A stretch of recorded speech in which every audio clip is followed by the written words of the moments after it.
Hey everyone, hope you guys are all doing well today. And today I wanted to discuss a not so well documented feature of some Sony cameras, which is going to be the so-called internal RAW.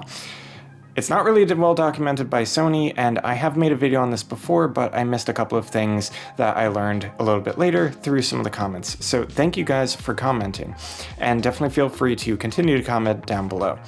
But one thing to get out of the way before we get started is that this is not true RAW, okay?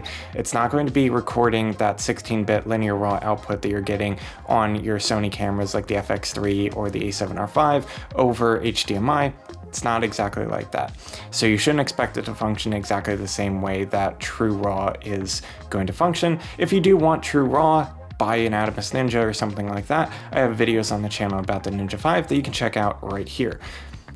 But if I still have you guys, what this is going to be doing is it's going to unlock the camera raw tab for you guys inside of DaVinci Resolve so that you can just quickly adjust the color temperature and ISO after you've already recorded your footage. But with that out of the way, I have learned a couple of things, again, since I had made my first video, and I wanted to share them in an updated video so that way it's easier for you guys to find out these tips and tricks rather than having to go through all of the comments. So firstly, for compatibility, the only thing that I've really been able to gather about this is that your camera must be able to shoot in Cine EI.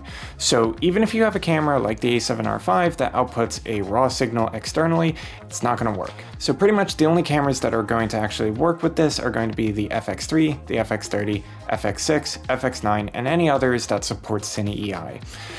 Generally speaking, you're going to want to be taking advantage of the log shooting mode with slog3.cine or whatever your camera has.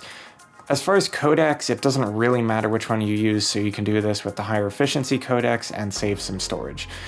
So you don't have to go with the all intra. The last thing that you need to do to get this working is to import your footage into the Catalyst Browse software from Sony, then convert your file into a .xmf all intra format. Now, some people have had problems at this point, and generally what I've found is that the camera raw tab is still grayed out.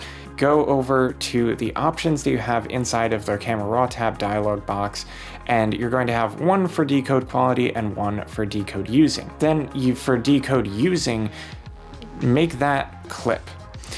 If things are still grayed out for you, then simply click the three dots in the camera raw dialog and click on reset. This should get resolved to see the clips as having raw data that it can manipulate.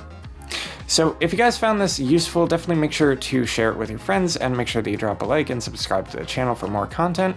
We're getting close to 1,000 subs and I'd love to have you here. But with that being said, I will catch you guys in the next video. Later.